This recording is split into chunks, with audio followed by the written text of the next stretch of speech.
Before we dive into today's episode, I have something truly special to share. Next September, I'll be leading an intimate women's retreat through the south of France and northern Italy, and you're invited. Picture this: mornings exploring the colorful markets of the French Riviera, afternoons sipping wine, and a hotel view with golden Mediterranean sunsets. Whether you love photography, food, or just want to reconnect with your playful creative self, this trip is designed for you.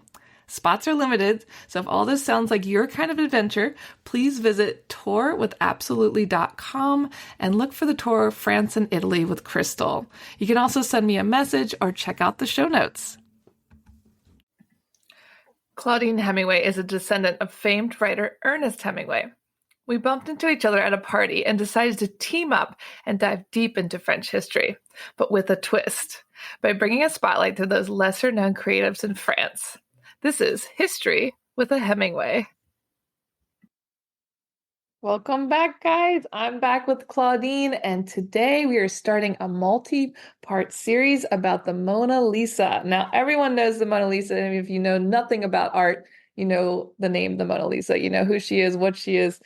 But we're going to tell you her whole story leading up to the beginning of end of her life. Oh, she's still around. She hasn't ended, but Claudine's going to make this multi-part. So make sure you tune in next week. And this is part number 1. And I'll let Claudine take it from here. Yeah, the Mona Lisa, she obviously needs zero introduction. She's the most famous painting in the entire world. But a lot of times, because I'm giving tours of the Louvre, part of the reason I started doing research on her, and I've been doing this for about 4 or 5 months now, and now it's kind of grown into its own life of its own, the research I've done. But it's also because I talk about her all the time when I'm doing tours of the Louvre, and I kind of got so tired of talking about her that I was like, I have to learn more about her to keep it interesting for me. Yeah, because you know a lot about her. You got to go deeper. Yeah, so it is really fascinating. And I think that this is, she is also the one thing when I have people that say they don't want to go to the Louvre, or people are like, oh, I went there once and it was so busy, I wanted to leave. Well, the reason why is because of the Mona Lisa. But that's such a very tiny part of the Louvre.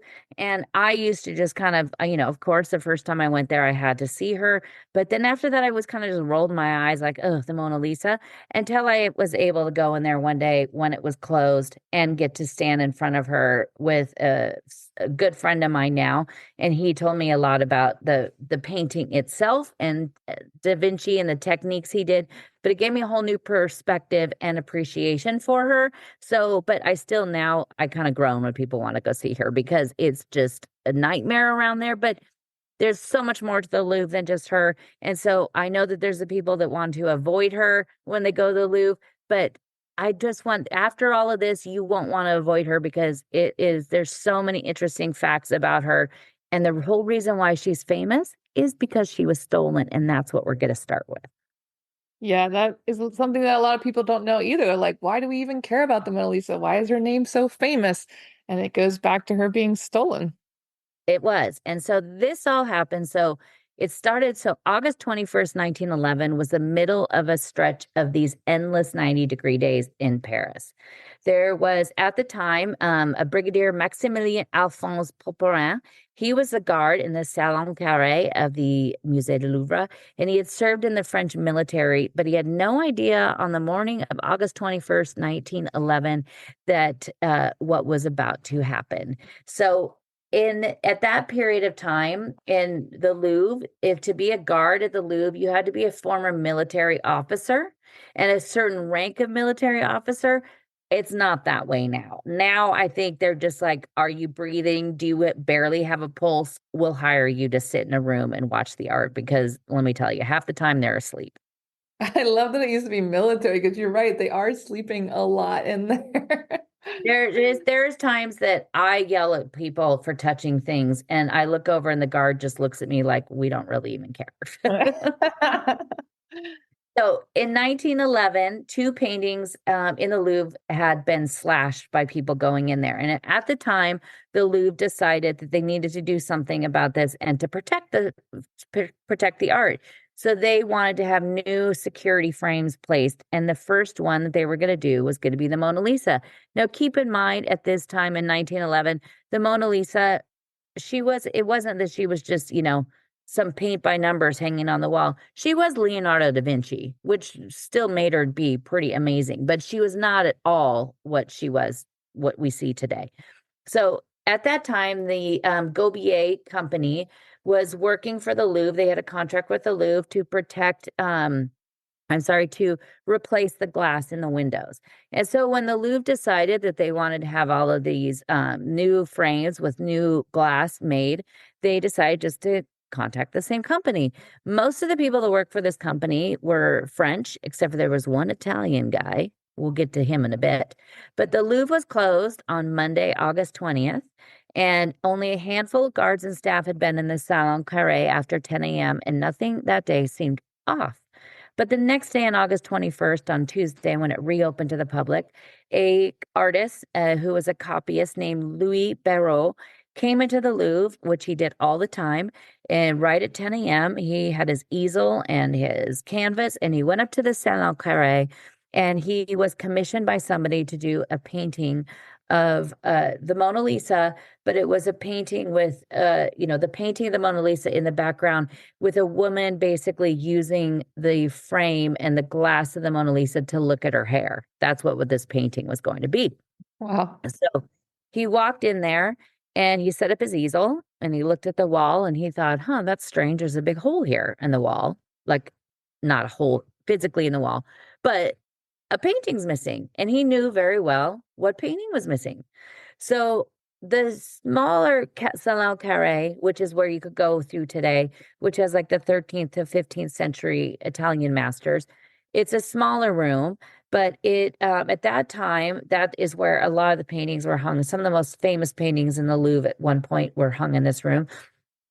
And back then, the paintings were hung very, very close together because you didn't have the Louvre wasn't the Louvre gallery space as far as like the whole Louvre is considered was not what it is today. So you had a lot smaller space to put everything. So a large hole of an entire painting missing should have been pretty easy to spot, but nobody noticed. So Beirut walked over to the guard, Poporan, and said, "Where was the Mona Lisa?" So the brigadier scoffed and he said, "Oh, must be in the photo studio," because they did that all the time. They'd walk into a gallery, take a painting off the wall, take it down to the studio, take pictures of it, bring it back. But there was no form at that point of making a note of saying this is what's gone. Like now today, if you go into the Louvre and there's a space empty on the wall, and you look on the plaque, there's a little piece of paper inserted in there, and it'll say the date and who did it and where it is. So I look at those all the time, and it'll say like, this is at an exhibition at the, Army Museum, or it's in restoration. But they didn't do that back then. So the brigadier thought, okay, well, whatever. I'll go down to the studio and ask, but I'm going to stop on the way and have a cigarette because he is French after all. So he goes outside, takes about a 20-minute break to smoke a cigarette, and then he goes down there and he walks in and he's like, "Où est la Joconde?" And they looked at him with this look on his face and they said, "Well, what are you talking about?" And then that's when he panicked. So this was noon on August 21st, and the darling of Leonardo da Vinci had been gone for 2 days and nobody even noticed. 2 days. Wow. That's 2 days. crazy. Yeah. So as we look back on those few days of August 1911, it appears that it could be the most perfect crime that's ever happened. And as you'll see through the series, when the very upset Brigadier Poperin was questioned about the Mona Lisa, he said, "Mon Dieu, she was there Sunday night when the museum was closed." So at the end of the day, Sunday, she was there. And then Tuesday, she was gone. So in the years, he always was stationed in there. So nowadays, the guards move around, but usually you see him kind of the same section. But back then, that was his spot. He was the Salon Carré guy. That's what his spot was.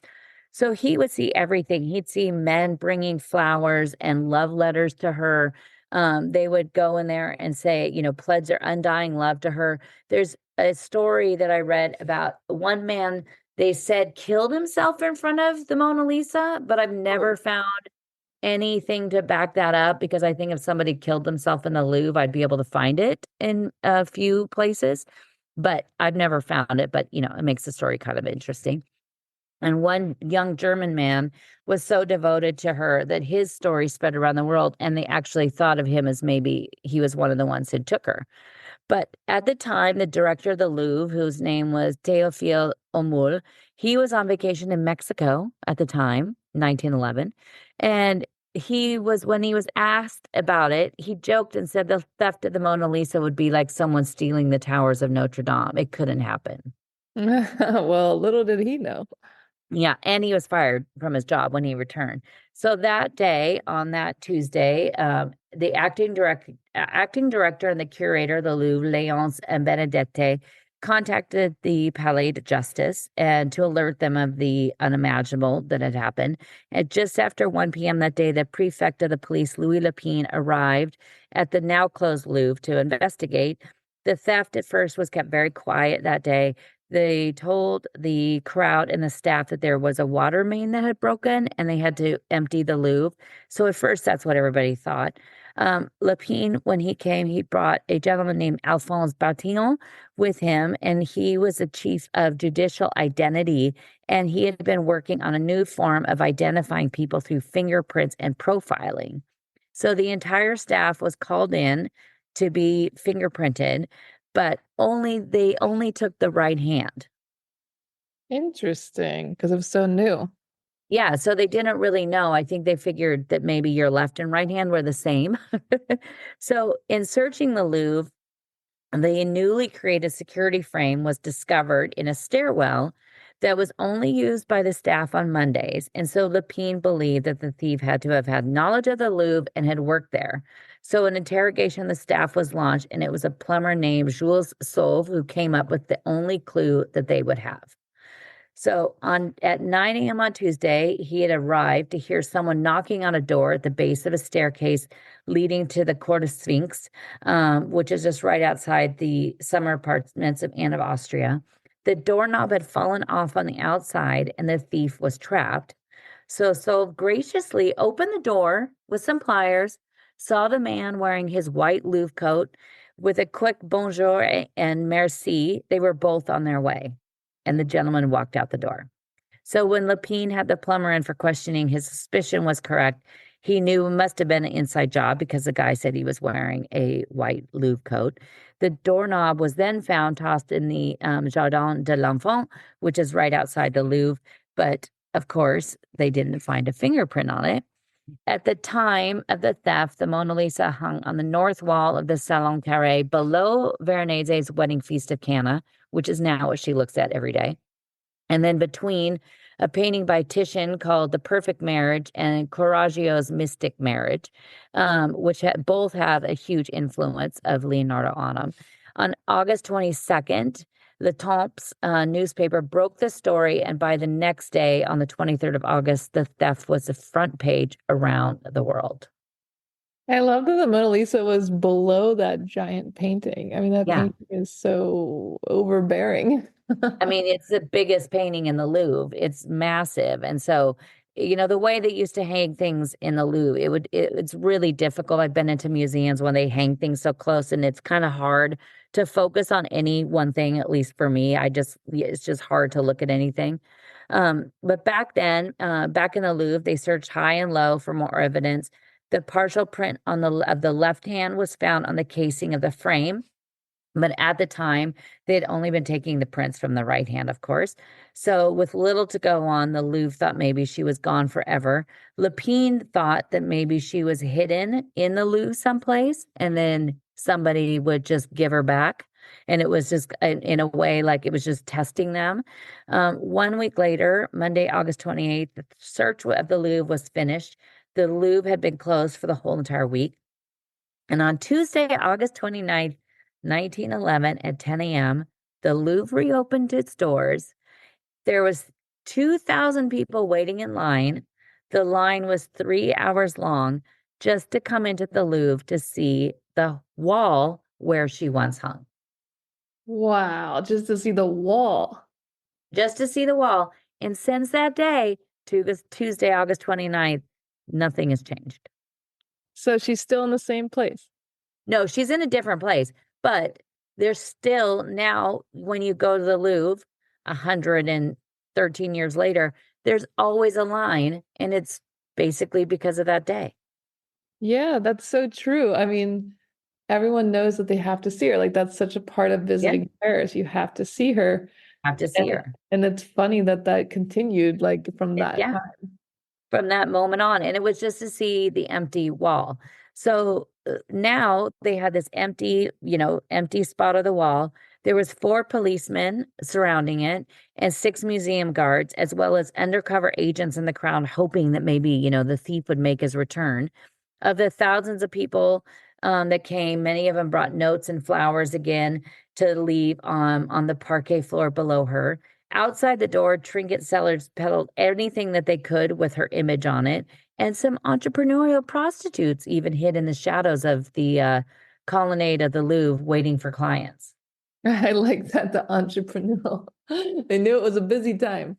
They knew it was a busy time, but it's funny because, they had all these like basically rogue trinket sellers selling things with her. But now you just go to the gift shop as you walk out of the Louvre because you could literally get just about anything you want with the picture of the Mona Lisa on it. Like there's Rubik's cubes, there's umbrellas, there's bags, there's pencils, everything you would want with the Mona Lisa. That's so true. And there's still rogue people selling things. There's still rogue people, yeah. Security at the Louvre before this was pretty laughable. Reporters hid in a sarcophagus one night, overnight, to test the security and even stole pieces to see if they could get away with it, which they did. When the Louvre reopened on the 29th, guests were also greeted by two very angry dogs named Jack and Milor. They became the sidekicks of the security guards that were there. When it was stolen, the poet and art critic Guillaume Apollinaire and another man, of course, Pablo Picasso, read the headlines in the paper just like everyone else around the world.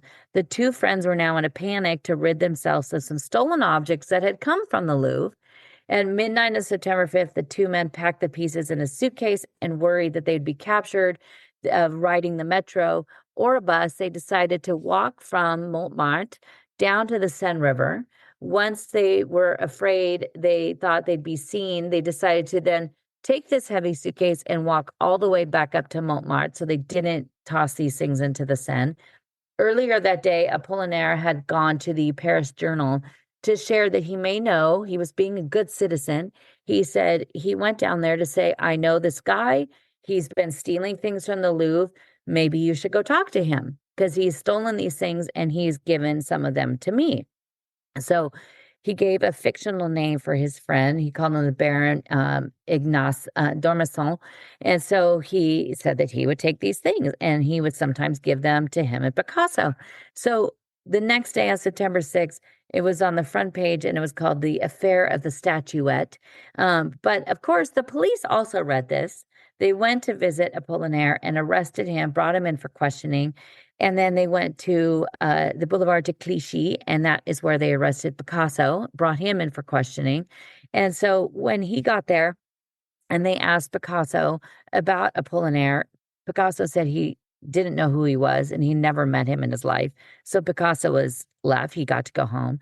And Apollinaire stayed in jail for over a week and it was the only lead and arrest the French police ever made in the theft of the Mona Lisa. That's so sad. He was just trying to help. He was just trying to help. He's being a good citizen, but the incident ruined their friendship of Picasso and Apollinaire. And later, Picasso said it was one of the very few regrets of his entire life that he had did that. Oh, wow. Interesting. Yeah, which, he probably has a few. He could have a few. At the start of World War I, Apollinaire decided to become a French citizen. He enlisted in the war, which would last until he got hit in the head with a piece of shrapnel that tore through his helmet, almost killing him. The injury would alter his mind forever, and he died on November 9th, 1918, just a few short days before the war, and he's buried at Père Lachaise. So he never knew that she was finally recovered. Spoiler alert, the Mona Lisa is recovered, as you know. At the end of the year, the trail for the clues had gone so cold that when stolen, she hung on the north wall of Salon Carré. And then in February 1912, they finally decided to replace her. And at this point, placed the painting by Raphael that's called the Baldassare de Castiglione, which is an amazing painting. They put that in her place because he is a writer from the 16th century. In 1528, he wrote a book called the Book of the Courtesan, which was filled with the stories of court life in Italy. That was kind of the 16th century Downton Abbey. But he was in very much the same pose as the Mona Lisa because Raphael briefly saw Leonardo working on the painting. So it was kind of perfect fitting painting to add into her place. I love that. That's so interesting. And you could see of that, of course, in the Louvre. So in January 1913, when the updated catalog of the Louvre was released, Leonardo's Mona Lisa wasn't even mentioned in there, that it was in the property of the collection of the Louvre. The trail had run cold, and the case had actually been closed. They believed that she would never come home again. Dun dun dun. We need sound effects. We need sound effects. So the theft itself is where it gets even better. So on a hot Sunday, August 19th, 1911, at about 4 p.m., an Italian named Vincenzo Perugia entered the Louvre, just like any other visitor. In the final moments of the museum before it closed, the guards were ushering people out, and Perugia slid into a storage closet just off of the Salon Carré. Overnight, he stayed there with a chunk of cheese, a small bottle of wine, and some bread. And after it closed and it was dark, he worked his way over to the wall and wrestled the painting off of the wall. But because he was the one who had placed her in this new fangled frame that weighed 90 pounds, because it was a double frame, he had to really work to get that off of the wall. This was long before the days of cameras and alarm systems, so you could easily hide in the Louvre overnight and wander around, which would be my dream. But at 6:30 a.m. on Monday, August 20th, when the Louvre was closed to the public, Perugio in his white Louvre coat walked through the Grand Gallery into the Salle des Métiers to a small staircase in the corner, right by the edge of the Grand Gallery, that was only used on Mondays by employees. When he arrived at the ground floor, the door was locked, so he used a screwdriver he brought to take her off the wall. And he started working with the doorknob, but he wasn't very smart because all he did was the doorknob on the other side fell out. So then he was stuck. He couldn't get the door open. One report stated that Perugio was also had two other men with him that hid in the Louvre that night that helped him lift it off the wall. But in my 5 months of research, I've only seen that mentioned once, and it's never been mentioned again. So he's pretty much acted alone. He did change his story later. He kept changing it, saying how he walked out and what he did, kind of made it more grandiose as he went, but he was the only one in the Louvre. But he said that he even walked by the Winged Victory and said goodbye to her with the Mona Lisa under his arm, but that's not actually what happened. So Vincenzo stayed when he did take her. After Mr. Solve, the plumber, opened the door and let him out. He walked out the door. He walked up the Cour Visconti, which is right on the quay, which when you walk by, I'm going to do a video of walking through this whole thing to come out with episode 2. So I'll kind of show you all of these places and post it on my website. But he walked out with her under his arm, just walked right out the door. That's And amazing. so he was worried, so he would get stopped. So he jumped on a bus to take him home to the 10th arrondissement where he lived. He stayed in a really small apartment at number 5, Rue de Hôpital Saint-Louis. He stayed there overnight and into the next morning. And on the morning of August 21st, when it was discovered she was gone, Vincenzo stayed home with the grand lady hiding in his closet. I love that he just took her and stuck her in the closet and was Yeah. like, here we go. Yeah. So when the entire staff of the Louvre was called in the next day to be interviewed and fingerprint, Vincenzo did not show up. So the detective Lapine arrived at his tiny apartment to question the thief, who let him in, slowly answered his inquiry, and Lapine left.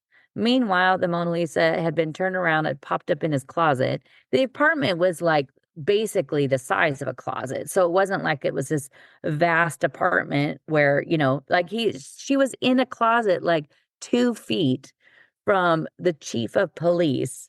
And he basically asked him a few questions and then just left.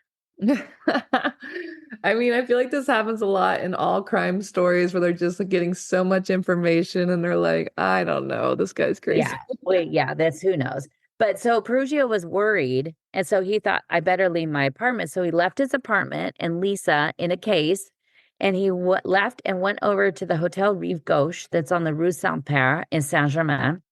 And he requested a top floor room in case he needed to make a quick escape over the rooftops. He hid away in room 603 for 3 days, awaiting any news of the theft to spread through Paris. Today, that is now called the Hotel Da Vinci, and you could stay there in the room where Vincenzo stayed with the Florentine lady. And in it, it's called the Adorers Room, and it has like copies of the Mona Lisa hanging on the wall. I had a client say that she stayed there. But on Wednesday, August 23rd, the headline was international news, but not even a whisper of a suspect. So after a few days, he thought the coast was clear. He went back to his little apartment where he stayed with the Mona Lisa for 27 more months. He held on to her for a long time. Yeah. And then next week, we'll go even deeper into it and what happened and how we found her. Yeah, you guys are going to be Mona Lisa experts by the end of this. You'll have so much to tell people at dinners, at the bar, tell them what's all the history you learned from us. So make sure you guys tune in next week to learn more about the Mona Lisa. Thanks for listening today, guys. If you're interested in learning more about Claudine, her tours, history, and the beautiful photographs that she posts all over Instagram, tune into her website, claudinehemingway.com.